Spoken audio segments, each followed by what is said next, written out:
तो तीन विपक्ष के नेता अलग अलग मुद्दों पर सवाल उठाते हुए राहुल गांधी सवाल उठा रहे हैं वोट चोरी को लेकर, आरजेडी सवाल उठा रही है नीतीश कुमार की लॉ एंड ऑर्डर सिचुएशन को लेकर, और प्रशांत किशोर यहां पर विपक्ष और सत्ताधारी दोनों को लॉ एंड ऑर्डर के लिए उतना ही जिम्मेदार बताने की कोशिश कर रहे हैं। अनुप्रिया जी, सवाल तो आपके पास जाना पड़ेगा क्योंकि 2020 में आता हूं आपके पास सुनील राजपूत जी, लेकिन उससे पहले अनुप्रिया जी आपकी प्रतिक्रिया इस पर चाहिए, क्योंकि हर बार जब भी चुनाव के पहले सर्वेक्षण होता है 20 साल नीतीश कुमार मुख्यमंत्री बने हुए उन पर सवाल खड़े होना शुरू हो जाता है। 2020 में भी आपने देखा कि सबसे खराब प्रदर्शन अब तक की जेडीयू का अगर प्रदर्शन देखें तो सबसे खराब प्रदर्शन 2020 में हुआ था, और तब भी एंटी इनकम्बेंसी यह सबसे बड़ा मुद्दा उभर कर सामने आया था। क्या यही वजह है? क्योंकि मैं लिस्ट देख रहा था, कम से कम 7 से 8 घोषणाएं नीतीश कुमार सरकार की तरफ से पिछले कुछ महीनों में की गई है, और सारी घोषणाएं महिलाओं को लेकर है। कम से कम 8 फैसले इस तरीके से हम देख सकते हैं। क्या यही कारण नजर आता है कि एंटी इनकम्बेंसी काटने की कोशिश अब आपको करनी होगी? साहिल जी, आपने 2020 के विधानसभा की चर्चा की और उस चर्चा में आपने यह बताया कि जेडीयू की जो वोट जिस तरह से हमने पाए थे या जो सीट हमने पाए थे, निश्चित तौर पे वो स्वीकारपूर्ण है, क्योंकि जनता ने जो हमें जनमत दी थी और जिस तरह से हमने सीट हासिल की थी, लेकिन उसके पीछे कई और बातें भी थी। आज जिस तरह से लोजपा हमारे साथ में, उस समय लोजपा हमारे साथ में नहीं थी, पहली बात, और हमारे खिलाफ चुनावी रणनीति में थी। और नीतीश कुमार जी ने जो काम किया है, आपने जो पूछा, बिहार में 2005 में जब नीतीश कुमार जी बिहार की कमान संभाली थी, तब से लगातार महिला सशक्तिकरण को लेकर के उन्होंने अपने कार्यों में शामिल किया है। चाहे मैं साइकिल योजना की बात करूं, पोशाक योजना की बात करूं, महिलाओं को राजनीतिक रूप से स्वावलंबी बनाने के लिए 50% आरक्षण की बात करूं, चाहे बेटियों को नौकरी के लिए 35% आरक्षण की बात करूं, तो हमारे लिए कभी भी वोटर जो होती है वो चिंता का विषय नहीं, वोट हमारे लिए चिंता का विषय नहीं है, हमारे लिए वोटर चिंता के विषय है, क्योंकि हमारे लिए पूरा बिहार हमारा परिवार है और हमें कभी भी एक परिवार के लोगों की चिंता नहीं की, पूरे बिहार की चिंता की। अब मैं आपके जो आंकड़े आप प्रस्तुत कर रहे हैं और जिस आप डेटा के साथ में आज डिबेट कर रहे हैं, मैं उस पर आती हूँ। आपने ठीक कहा कि ठीक है, जनमानस के बीच में अलग अलग मुद्दे हैं, लेकिन अभी भी प्रतिशत के मामले में मैं आपको आपके डेटा पे मैं आपको चाहूंगी आप ध्यान दीजिए कि विकास के काम पे 23.6% लोग चाहते हैं कि विकास के काम पे वोट दिया जाएगा, और 20.1% लोग जानते हैं कि वो नीतीश कुमार जी के नाम पे वोट दिया जाएगा, और 17.3 चाहते हैं कि वो पीएम मोदी, आदरणीय प्रधानमंत्री मोदी जी के चेहरे पर वोट दी जाएगी। आप इसको कैलकुलेट कर लीजिए तो हम ये मानते हैं कि जो हमारा नारा है, जो हमारा संकल्प है कि 2025 से 2030 फिर से नीतीश और 225, इसी नारे को यहां बिहार की जनता जो है यह प्रूफ करते नजर आ रही है। दूसरी बात, कांग्रेस के यहां प्रवक्ता बैठे थे, उन्होंने बताया कि आपने जिन चेहरों में उनके नेताओं का नाम नहीं लिया है, तो ये तो साबित होता है ना कि कांग्रेस आज आरजेडी के साथ चुनाव नहीं लड़ रही है, क्योंकि इनके लिए चिंता का विषय यह है कि आप अपने सर्वे में भी उनके नेता का नाम आप शामिल नहीं कर रहे हैं, और यहीं पे इनके महागठबंधन का असली जो रंग है वो नजर आ रहा है कि आज महागठबंधन के बीच में कुछ भी सही नहीं। जल्दी से मुझे आपसे एक प्रतिक्रिया और भी चाहिए, क्योंकि आपने गिनाया कि किस तरीके से नंबर्स दिख रहे हैं कि किन मुद्दों पर लोग वोट डालेंगे। उसमें विकास का मुद्दा सबसे बड़ा, उसके बाद नीतीश कुमार के काम को देखकर वोट डालेंगे, यह भी उस पर कहा गया है।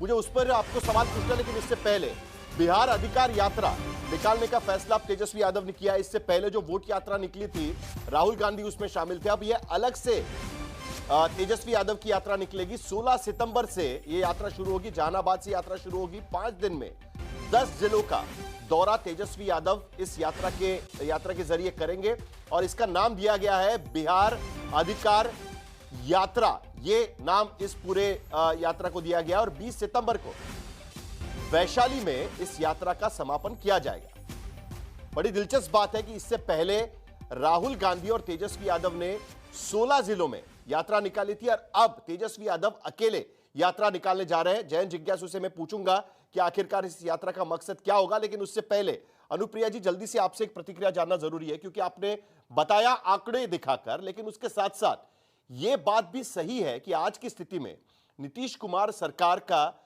जो एंटी इनकम्बेंसी है वो भी यहां पर साफ नजर आ रही है आंकड़ों में, और उसके साथ साथ जो मौजूदा विधायक है आज की स्थिति में, इनकम्बेंट विधायक है, उनके खिलाफ भी साफ नाराजगी यहां पर नजर आती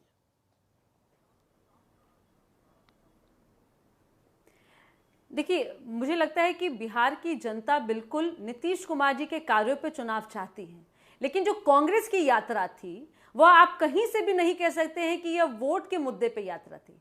अगर वोट चोरी का मुद्दा अगर है तो मैं पूछना चाहूंगी कि क्या कांग्रेस के जो नेतृत्व करता है राहुल गांधी जी है, तो वायनाड में भी चोरी हुई थी, और अगर वहां वायनाड में चोरी हुई है तो आपको गद्दी वहीं छोड़नी चाहिए। पहली बात, वो यात्रा विशुद्ध रूप से कांग्रेस बचाओ यात्रा थी। कांग्रेस अब थक चुकी है कि वह आरजेडी की पिछलग्गू पार्टी बन के घूमना नहीं चाहती है। वो चाहती है कि इस साल 2025 के चुनाव में वह अपनी राजनीतिक जमीन को मजबूत करे और आरजेडी से इतर होकर चुनाव लड़े। और आरजेडी की जो मंशा थी इस यात्रा में शामिल होने की, आपने देखा होगा उस प्रेस कॉन्फ्रेंस को, जहां पे पीछे तेजस्वी यादव जी और संजय यादव जी पीछे टकटकी निगाह से बैठ करके राहुल गांधी जी का मुख निहार रहे थे और सोच रहे थे शायद अब जैसा कि नारा उन्होंने 2025 के विधानसभा इलेक्शन में 2029 के नेता का घोषणा कर दिया, तो शायद उनके नेता का भी घोषणा हो जाए। तो इसलिए आरजेडी आज के डेट में यह जान चुकी है कि कांग्रेस इनके साथ में चुनाव नहीं लड़ रही है और इनके दामन से अपना पीछा छुड़ा रही है। ये जिज्ञासा तो मुझे भी है, निकाल रहे हैं। तो मेरी एक आखिरकार ऐसा क्या हुआ कि वोट अधिकार यात्रा में जिसका जिक्र अनुप्रिया जी कर रही है कि राहुल गांधी ने किसी भी तरीके से नाम घोषित नहीं किया कि मुख्यमंत्री पद का चेहरा यहां पर तेजस्वी यादव बनेंगे। अब वोट अधिकार यात्रा के बाद बिहार अधिकार यात्रा निकालने की जरूरत क्यों आ पड़ी है? करना चाहूंगी वोट अधिकार यात्रा और बिहार अधिकार में फर्क क्या होगा? मैं एक लास्ट पॉइंट ऐड करना चाहूंगी साहिल जी। हाँ चलिए, अनुप्रिया जी आपकी बात खत्म करिए, उसके बाद जयंत जी आप बोलेंगे। जी एक मिनट, प्रवक्ता बोलेंगे, आरजेडी के प्रवक्ता इसके बाद बोलेंगे।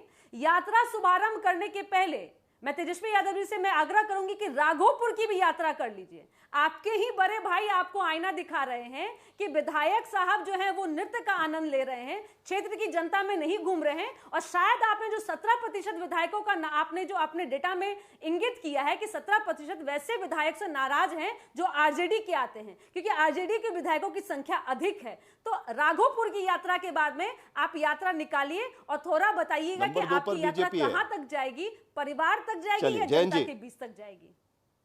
सवाल कायम है, वोट अधिकार हो गया, अब बिहार अधिकार, क्या फर्क है?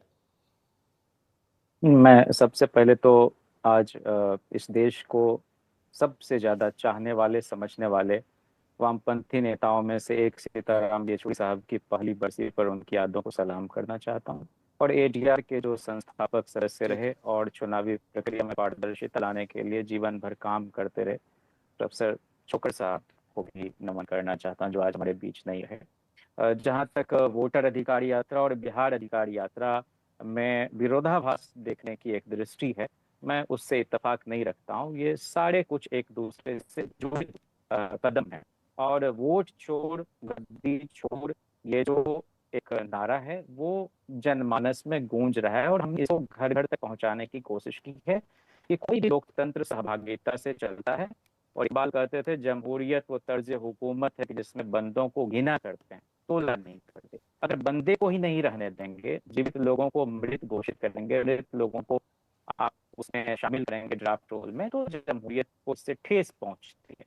इसलिए तेजस्वी यादव जी के नेतृत्व में हम यह जो इंडिया ब्लॉक है और जिसकी समन्वय समिति के वो अध्यक्ष हैं और बिहार के वो नेता प्रतिपक्ष हैं, बिहार के सबसे बड़े जनाधार वाले दल के वो सर्वमान्य नेता हैं, और सिर्फ गठबंधन नहीं बल्कि बिहार जी आपको जरा एक सेकंड रोकना चाहूंगा। डिप्टी सीएम विजय सेना कुछ बयान दे रहे हैं, जरा उनकी बात भी सुन लेते हैं, फिर दोबारा आपके पास आता हूं।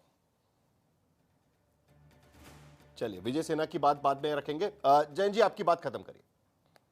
मैं यही आपसे कह रहा था कि तेजस्वी जी बहुत ही शालीन और बहुत प्रखर नेता हैं और वचन के पक्के नेता के रूप में, वायदे निभाने वाले नेता के रूप में पूरे देश में उनकी एक ख्याति है।